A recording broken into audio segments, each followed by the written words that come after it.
Everyone, this is Mrs. Garcia. I decided to make another math video because yesterday while playing Kahoot, I realized we have a bit of confusion when it comes to one specific algebraic expression. So algebraic expressions are your introduction in 6th grade to what is algebra.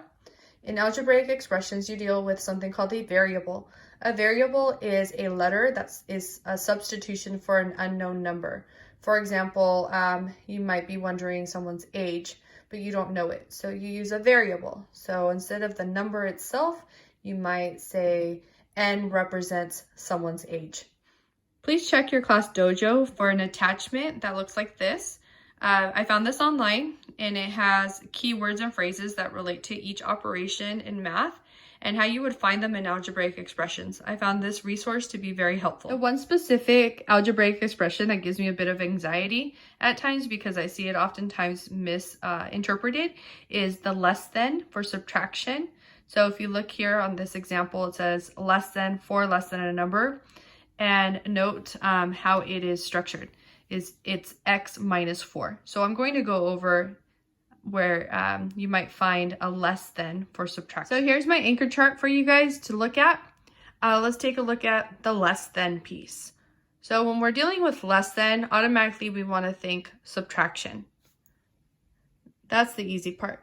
But when we're translating into an algebraic expression and we're setting up words and numbers into an actual expression, it might be a bit more challenging.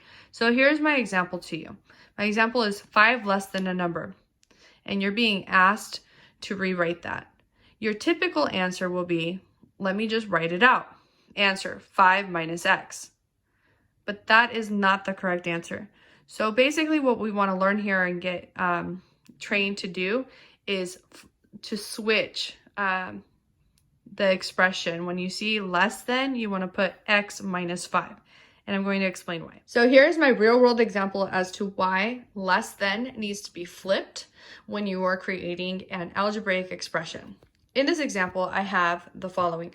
I make $5 less than my friend. So think about that. You and your friend are working and you make $5 less than your friend. That's simple subtraction, and you can use it. You can just do it in your head. Your friend makes $25, you make 20. Your friend makes 35, you make 30. Now, if you are being asked to write this out, it would not make sense to write it out as is because it just would not work. So let's take a look. If I did this in order in which I read it and say my friend makes $10, 10 represents that unknown number. So now you have the known number, it's 10. My result would be the following. So if I set it up with 5 minus x and x is 10, it would be 5 minus 10. And when you do 5 minus 10 on a number line, 5 minus 10 becomes negative 5. Are you really making negative $5? Are you really in the negatives? You know that you're not, because if you mentally think about it, it's 10 minus 5. So order really matters when you're dealing with less than, so be careful. So take a look at the expression now again and do it, reverse it. So let's see. Do the expression backwards and cha-ching. I have to look at my own notes. So if I do the expression backwards, as I'm trying to emphasize in this video, it would be x minus 5. X, we were just given it, it's 10. So I'm going to plug 10 into the x, and it's 10 minus 5 equals $5, which would be correct, mentally speaking, and just in the real world application. Another real world example, which is, a little bit poorly written because I probably wouldn't phrase a real world example like this, but it does the trick in terms of explaining the less than piece. So here I am 4 years old less than Billy. Billy is my unknown. I don't know how old he is until it's been stated to me how old he really is. So in this case, Billy represents x, and we're going to solve for x. If I don't switch my expression, it doesn't make sense. So say Billy, now I know his age. X represents 7, Billy is 7, so x equals 7. If I set up my equation as I'm reading it, how I'm reading it, it's 4 minus 7. 4 minus 7 on a number line would be negative 3. No one is negative 3 years old. So that just does not make sense.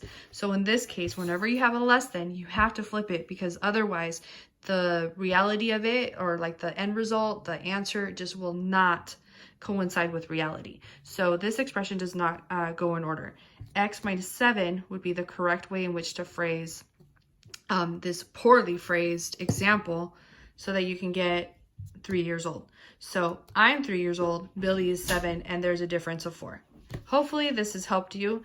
Just remember that whenever you have less than, you want to make sure that you flip your algebraic expression and do not go in order in which you see it. Thank you.